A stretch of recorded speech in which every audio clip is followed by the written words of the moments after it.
Почитувани колеги, Зоран Заев го изгуби својот кредибилитет, за него постои сомнеж дека им извршено најмалку 2 кривични дела. Првото проневера над 8 милиони евра, дело за кое беше аболиран од Бранко Црвенковски, и второто Зоран Заев јавно призна дека лажно сведочил пред суд. Замислете, кога овој човек е спремен лажно да сведочи пред суд, на што се ли друго е спремен? И дали на човек кој јавно признава дека лаже треба да му се верува? Но да видиме што говорат фактите кои што се немилосрдни за Социјалдемократскиот сојуз.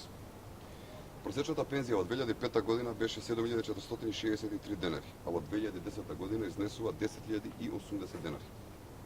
Стапката на невработеност од 2005 година изнесуваше 38,7%, а во 2010 година е 33,5%. Во 2005 година СДСМ за македонското земјоделие од годишниот буџет издвојуваше 6 милиони евра за субвенции, а оваа година се издвојуваат 100 милиони евра.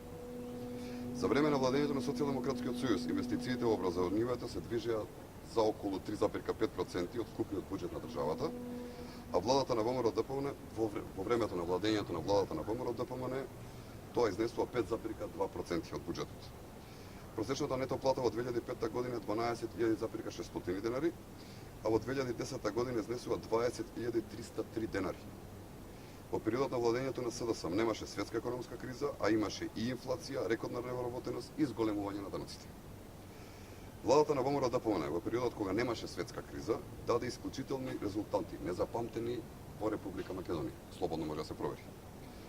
А потоа, владата на ВМРО ДПМН донесе 4 пакети на антикризни мерки во кои што беа фатени над стотици различни мерки.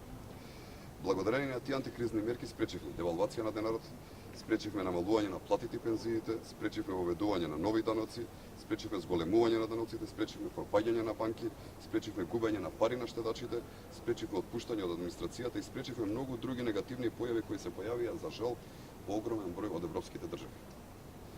Разликата е во посветеноста и решавањето на проблемите на граѓаните. Разликата е во тоа што денес, за разлика од времето на СДСМ, секој некој што ќе се огреши спрема законите ќе одговара. Разликата е во концептот, во честноста и посветеноста. Два збора непознати за Социјалдемократскиот сојуз.